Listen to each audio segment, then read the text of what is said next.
Hello, everyone, and welcome back to the CDL podcast channel. This episode is going to be a little mini pod. We do these every once in a while for breaking news. Just going to be me on the mic today, no Brock. Sometimes on these short episodes, it's nice to just hop on quick, get some thoughts out, and Brock will be joining us for the main big podcast. So if you guys enjoy this one, be sure to leave a like, comment, and subscribe on YouTube. We're just a few away from that 1K mark. So if you're listening and enjoying and you help us get there, I would greatly appreciate it. And without further ado, let's get into it. Obviously, the news today, Boston breach dropped.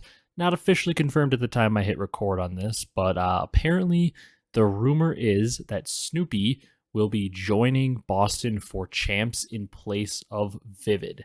An absolutely wild rumor. I don't even know how it's exactly possible with logistics to happen, but apparently it's happening. So from my understanding, roster lock had already happened, and in order for a player to join your team for champs, they had to already be signed to a CDL contract, CDL subcontract.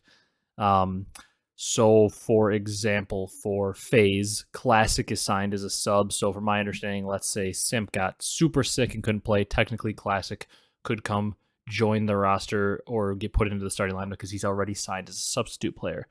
For Boston, that would be Nero, obviously, because Nero is signed to a contract with the team.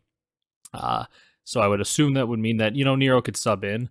From my understanding, I didn't think maybe Doug, maybe Sensor is signed to a substitute contract. I know obviously he's with the academy team. I don't know if they technically have him on a CDO contract or not.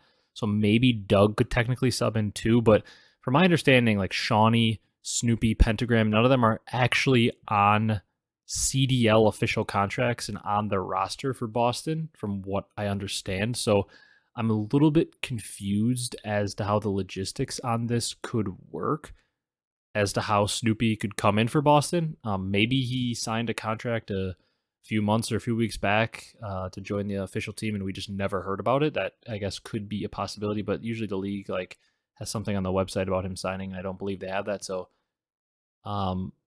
a little bit odd. My thoughts on it, it's crazy. They're going for that new roster mania honeymoon buff at champs, which is absolutely wild. I think Snoopy is a insanely talented and good player, but talk about a tall task. He is getting chucked onto a roster.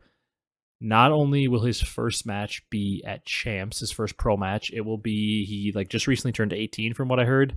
And his first match will not only be at champs on land in front of the biggest crowd apparently that has ever been sold in terms of ticket sales in Call of Duty history, but also he will be playing against OpTic, the team with the biggest, loudest, most vocal fan base. Let's be honest, as a kid that just turned 18, his first pro match being at champs is already going to be some nerves there, and then he has to go up against the green wall. There's going to be some serious nerves there, I would assume. So if he comes out and performs, wow, it would be one of the most legendary stories of all time. I think he's extremely talented. I just think he's getting thrown into a pretty terrible situation. Although it might be kind of win-win, because unless he comes out and drops like a 0.4 and gets absolutely world starred in 2 series in a row or something, if he comes out and even performs decent, it's like, wow, under practice, first match against some obviously pretty good quality teams. They're at champs, especially playing OpTic right away. It could be an insane storyline. Imagine he just comes in and wins champs in his first match ever. Dude just comes in and wins champs. He's 1-0. That would be something insane. But the move is crazy. We had Awakening tweeting something I don't remember. It was some kind of GIF. I'm looking it up here. Awakening tweeted Patrick looking like a little dumbfounded, a little concussed. Patrick Star from SpongeBob seems to be a little confused with the move. And from what one of the websites, I believe it was CDL until I believe Crone tweeted about this one. Or maybe it was somebody else that I saw, but it sounded like it might have been by choice of the coaches, potentially. I don't remember who said that, so I can't cite my source in that, but I did see a tweet on the timeline saying that it may have actually been more of a coach's. It was CDL Scrim Intel, so don't know how accurate or what source this is coming from, but he said, when it comes to this change from Boston, I'm pretty sure it's a coaching staff decision and been taken out of the players' hands. So I guess we'll see how this one goes.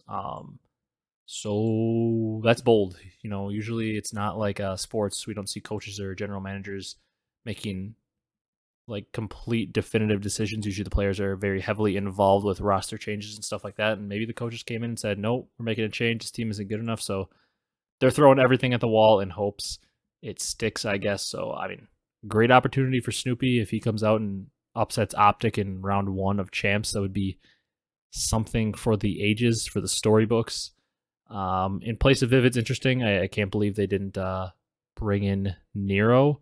Sounds like there was some controversy with that as well. They like paid for all their like staff and challengers team and everything to go to the event, but Nero had to pay for like his ticket and hotel and everything, even though he's still technically signed by the breach. A little bit of controversy there. So maybe there's some bad blood with Nero or something. But yeah, kind of speaking fast, minds racing. This is just a shocking turn of events. I wonder how it affects the OpTic boys too. It'll be interesting because that's a wrinkle that Boston can throw at OpTic now in round 1. Like they can prepare for guys like Big Wake and Bean's tendencies and Kremp's tendencies from the VOD that they have and the times playing them. But only thing they'll have is a little challengers VOD from Snoopy, maybe from Censor's streams when they were maybe practicing or playing in challengers cups. You can maybe pull something from there.